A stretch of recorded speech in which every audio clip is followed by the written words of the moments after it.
đây là đồ chơi giấy của anh Đức Sinh làm tặng mình. Và bây giờ mình sẽ cho các bạn coi nha. Nó rất là đẹp. Rồi, bây giờ mình sẽ chọn nguyện vọng nha. Nguyện vọng của mình là con nào cũng được trừ cái con bò này. 1, 2, 3.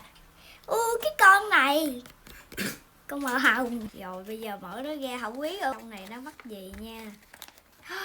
3D luôn. 1, 2, 3. Wow, mắt 2 màu.